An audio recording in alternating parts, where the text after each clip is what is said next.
ഞങ്ങളൊരു field visit കഴിഞ്ഞ ശേഷം തിരിച്ചു വരികയായിരുന്നു. അപ്പോൾ തിരിച്ചു വരുന്ന വഴിക്ക് നമ്മൾ നമ്മുടെ ലൈനിൽ കൂടെ വണ്ടി പോകുമ്പോൾ എനിക്ക് പെട്ടെന്ന് ഓർമ്മയുള്ളത് ഒരു രണ്ടോ മൂന്നോ വണ്ടി നമ്മുടെ എതിർദിശയിൽ വരുന്നുണ്ട്.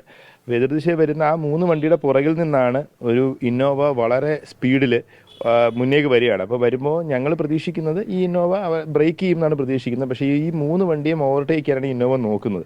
അപ്പോൾ വളരെ വാഹനം അടുത്തെത്തുന്നു എന്ന് കണ്ടപ്പോൾ എൻ്റെ ഡ്രൈവർ വണ്ടി ലെഫ്റ്റ് സൈഡിലേക്ക് ഒതുക്കുകയാണ് ചെയ്തത്. വളരെ ലെഫ്റ്റ് സൈഡിലേക്ക് ഒതുക്കിയിട്ടും ഈ വണ്ടി ബ്രേക്ക് ചെയ്യാതെ നേരെ വന്ന് നമ്മുടെ വണ്ടിയുടെ സൈഡിലിടിക്കുകയായിരുന്നു. സൈഡിലിടിച്ച ശേഷം എനിക്ക് തോന്നുന്നു പിന്നിലത്തെ ടയറിലിടിച്ചോടുകൂടിയാണ് വണ്ടി തലകീഴായി മറിഞ്ഞതെന്ന് പറഞ്ഞു. അപ്പം പിന്നീട് ഒരു നിമിഷ നേരം കൊണ്ട് വണ്ടി മൊത്തം തലകീഴായി മറിഞ്ഞു.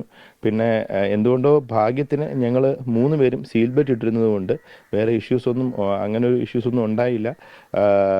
ഒന്ന് ബോധം വന്നപ്പോൾ അല്ലെങ്കിൽ ഒരു ബെസ്റ്റ് സെൻസിലേക്ക് വന്നപ്പോൾ ഞാൻ ഉടനെ തന്നെ എൻ്റെ ഗൺമാനോട് തിരക്കിയപ്പോൾ ഗൺമാനും കുഴപ്പമൊന്നുമില്ല. പക്ഷേ അദ്ദേഹത്തിൻ്റെ കയ്യിൽ നിന്ന് ചെറുതായിട്ട് ചോര വരുന്നുണ്ടായിരുന്നു.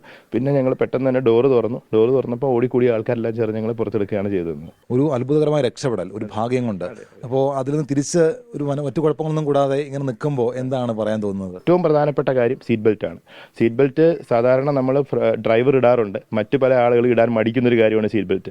പക്ഷേ ഞാൻ സീറ്റ് ബെൽറ്റ് ഇട്ട് യാത്ര ചെയ്യുന്ന ഒരാളാണ്. അതുകൊണ്ട് തന്നെ സീറ്റ് ബെൽറ്റ് ഇട്ടതുകൊണ്ട് തന്നെ ഈ വണ്ടി തലകീഴായി മറിഞ്ഞെങ്കിലും ഞങ്ങൾ അതേ പൊസിഷനിൽ തന്നെയാണ് എല്ലാവരും ഇരുന്നത്. പിന്നെ ഞങ്ങളുടെ ബാക്കി ദേഹം ഒന്നും വേറെ എങ്ങും ഇടിക്കുകയോ ഒന്നും ഉണ്ടായിട്ടില്ല.